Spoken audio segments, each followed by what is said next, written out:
ಈಗ ಶಿವಾನಂದ ಪಾಟೀಲ್ ಅವರು ರಾಜೀನಾಮೆ ಕೊಟ್ಟಿರೋದು ಹಿನ್ನೆಲೆಯಲ್ಲಿ ಬಿಜಾಪುರ ಅವರು ಒಂದೇ ನಿಮಿಷ ಅಣ್ಣ ಅವರು ಬಿಜಾಪುರ ಜಿಲ್ಲೆಯವರು ಪದೇ ಪದೇ ಯತ್ನಾಳ್ ಅವರು ಎಲ್ಲರಿಗೂ ಬರೇ ಶಿವಾನಂದ ಪಾಟೀಲ್ ಮಾತ್ರ ಅಲ್ಲ ಎಲ್ಲರಿಗೂ ಕೆಣಕ್ತಾ ಇರ್ತಾರೆ.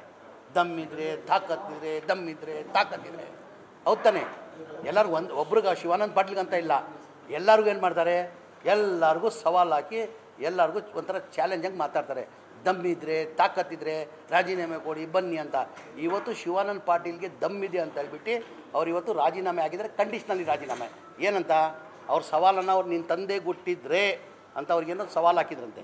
ನೀನೇನಾರ ಶಿವಾನಂದ ಪಾಟೀಲ್ ನಿನ್ನ ತಂದೆಗೇನೋ ಹುಟ್ಟಿದ್ರೆ ನೀನು ರಾಜೀನಾಮೆ ಕೊಟ್ಟು ನನ್ನ ಮೇಲೆ ಬಾ ಅಂತ ಏನೋ ನನ್ನ ಮೇಲೆ ನಿಲ್ಲು ಅಂತ ರಾಜೀನಾಮೆ ಕೊಟ್ಟಿದ್ರಂತೆ. ಆ ಕಾರಣಕ್ಕೆ ಏನು ಮಾಡಿದ್ದಾರೆ, ಅವರು ರಾಜೀನಾಮೆ ಕೊಟ್ಟಿದ್ದಾರೆ, ರಾಜೀನಾಮೆ ಕೊಟ್ಟು ಕಂಡೀಷ್ನಲ್ ಹಾಕಿದ್ದಾರೆ. ಈಗ ಅವರು ರಾಜೀನಾಮೆ ಕೊಡಲಿ, ನಾನು ಅವ್ರ ಮೇಲೆ ಚುನಾವಣೆ ನಿಲ್ಲಕ್ಕೆ ನಾನು ಸಿದ್ಧ ಅಂತ. ಈಗ ಅವ್ರ ನಾನು ನಮ್ಮ ಅಪ್ಪನ ಹುಟ್ಟಿದ್ದೀನಿ ಅಂತ ಅವ್ರು ಸಾಬೀತುಪಡಿಸಿದ್ದಾರೆ. ಈಗ ಅವ್ರ ಅಪ್ಪನ ಹುಟ್ಟಿ ಅವ್ರು ಸಾಬೀತುಪಡ್ಬೇಕು ತಾನೆ. ಯತ್ನಾಳ್ ಅವ್ರು ಎಲ್ಲರಿಗೂ ಯಾರು ನೋಡಿದ್ರು ಮತ್ತೆ ಈಗ ಇದೆಯಲ್ಲ ದಮ್ಮು ತಾಕತ್ತು ತೋರಿಸ್ಲಿ. ಈಗ ಎಲ್ಲ ಟುಸ್ಪಟಾಗಿ ಆಗ್ಬಿಟ್ಟಿದೆ ಅಂತ ಬೆಳಗಿಂದ ಎಲ್ಲೂ ಮಾಧ್ಯಮದಿಗೂ ಸಿಗ್ತಾಯಿಲ್ಲ ಅಂತೆ. ಹಾಂ ಈಗ ಒಬ್ಬ ಯಾರೋ ಬಂದವರಲ್ಲ ಮುಂದೆ, ಅದು ಮಂತ್ರಿ ಆಗಿಬಿಟ್ಟು ಓಪನ್ ಆಗಿ ರಾಜೀನಾಮೆ ಕೊಟ್ಟಿದ್ದಾರೆ. ಸ್ಪೀಕರ್ಗೆ ರಾಜೀನಾಮೆ ಕೊಟ್ಟು ಏನು ಹೇಳಿದ್ದಾರೆ ಅವರು ನನ್ನ ಸವಾಲು ಹಾಕಿದ್ದಾರೆ. ಸರ್ ನಿನ್ನ ಅಪ್ಪನಿಗೆ ಹುಟ್ಟಿದರೆ ನೀನು ರಾಜೀನಾಮೆ ಕೊಡಂತ.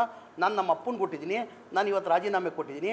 ಈಗ ಯತ್ನಾಳ್ ಅವ್ರ ಅಪ್ಪನಿಗೆ ಹುಟ್ಟಿದ್ರೆ ಅವ್ರು ರಾಜೀನಾಮೆ ಕೊಡಲಿ, ಅವ್ರ ಮೇಲೆ ನಾನು ಚುನಾವಣೆ ಮಾಡ್ತೀನಿ ಅಂತ ಹೇಳೋರೆ. ಹೋಗಿ ರಾಜೀನಾಮೆ ಕೊಡಲಿ, ಗೊತ್ತಾಗ್ತದೆ ತಾನೆ.